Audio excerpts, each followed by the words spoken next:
Em Brasília, o enviado especial da Casa Branca para assuntos climáticos, John Kerry, se reuniu com autoridades brasileiras para discutir o combate ao desmatamento e as mudanças climáticas. A visita dele reafirma a preocupação dos dois países com as consequências do aquecimento global.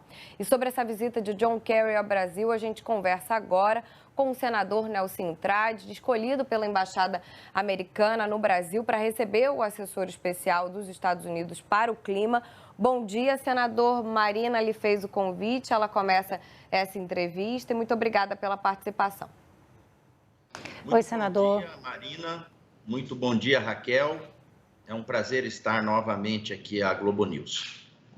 Bom dia, senador. Obrigada pela sua participação. Qual é a sua expectativa em relação a esse encontro com o John Kerry? O que pode ser conversado no momento em que o Brasil mudou a política ambiental, mas ainda tem muitos desafios pela frente, né? É verdade. Antes, porém, gostaria de retificar o bom dia para a Bárbara.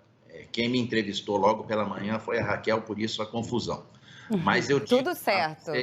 Tudo tá certo. Ótimo. Eu digo a vocês que ele é muito bem-vindo no nosso país. Todas as vezes que a gente tem uma autoridade de outro país que se desloca do seu país com uma missão tão importante como essa, que é o enfrentamento da questão ambiental, a gente tem que receber de braços abertos, dar toda a atenção, deixá-lo à vontade para ele poder sentir a receptividade do nosso país no sentido de deixar para o passado essas situações que, infelizmente, acabam dando consequências para o mundo todo, que é o desmatamento e as questões climáticas.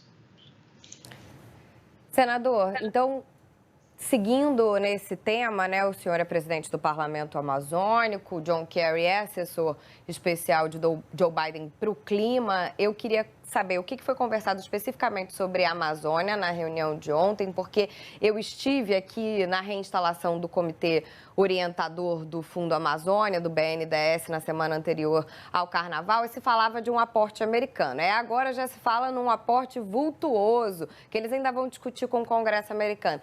Tem alguma ideia de valor que o senhor possa dar um spoiler para a gente, adiantar um pouquinho? Bom, primeiramente é importante a gente se colocar no lugar do outro. Todas as vezes em que alguém vem para fazer algum investimento em alguma ação, primeiro ele tem que sentir o ambiente para ele poder ver se esse investimento vai ter o retorno desejado.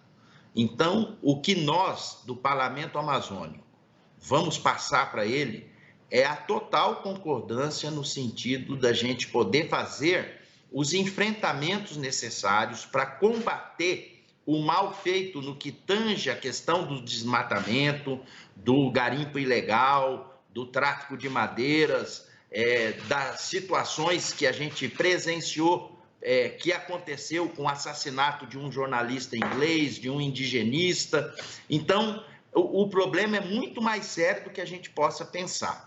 Há que se ter uma interligação entre os países que detêm o território amazônico, mas o mais importante que eu sinto nessa visita é criar um ambiente harmônico, colocando ele, inserindo ele na necessidade da ajuda dos países desenvolvidos para que essa questão possa ser enfrentada e que o desmatamento possa diminuir e ser coisa do passado.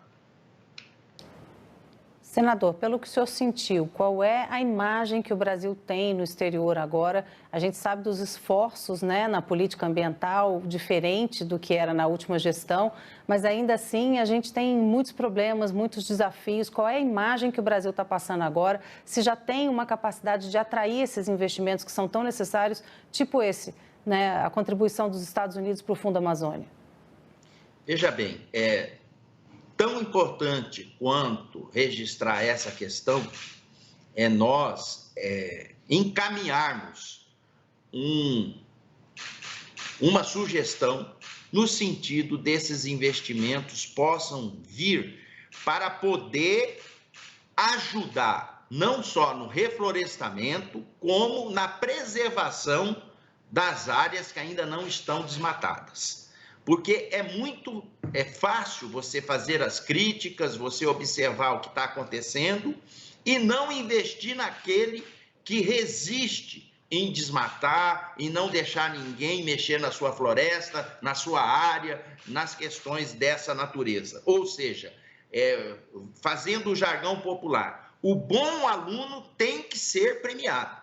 Nós precisamos fazer com que aqueles que vivem na Amazônia possam ter essa concepção de que, a partir de agora, vocês que vão preservar essa área, que não vão deixar desmatar, que vão fazer as coisas certas, que vão se apoiar nas instituições para que tudo possa correr dentro da legalidade, vocês vão ser premiados através dessas questões que estão sendo colocadas de fundos que deverão vir não só dos Estados Unidos, como de outros países. Porque a Amazônia, ela tendo a repercussão que tem na humanidade, ela sendo do Brasil a maior parte como ela precisa ser encarada como um problema de todos. Porque a partir do momento que uma situação como essa acontece na Amazônia, ela tem uma repercussão global com as questões que a gente tem presenciado de intempéries da natureza em tudo que é lugar do mundo.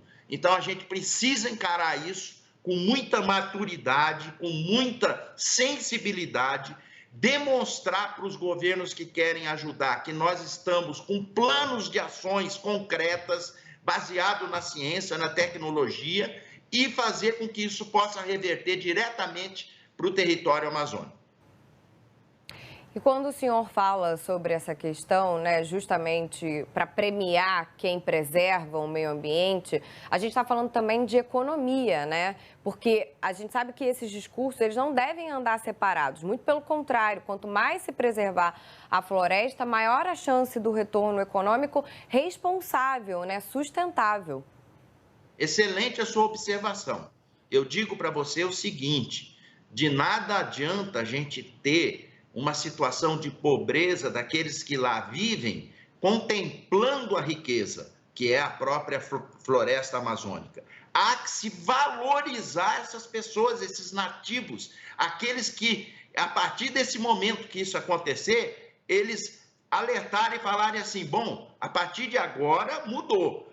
Quem conseguir preservar, quem conseguir reflorestar, vai ter o reconhecimento das autoridades internacionais e brasileiras. E outra coisa, botar para andar aquilo que tem que fazer, criar planos, o executivo dentro dos ministérios inerentes, fazer com que as forças de segurança nacional possam interagir com outros países vizinhos que têm território amazônico, porque o problema é muito mais sério do que a gente possa pensar. A gente esteve lá na questão do assassinato do indigenista e do jornalista, e vimos que facções criminosas organizadas, que narcotraficantes, que crime organizado, praticamente tomaram conta da região em função até da dificuldade de fiscalização que existe inerente do tamanho do território que a Amazônia representa. Precisa ter uma interlocução forte e uma ação efetiva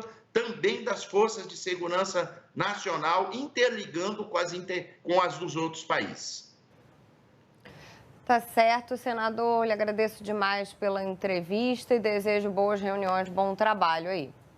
Obrigado, Bárbara. Obrigado, Marina. Um bom dia para vocês e que isso possa realmente ser enfrentado e ser coisa do passado. Tá certo. Muito obrigada. Marina, obrigada.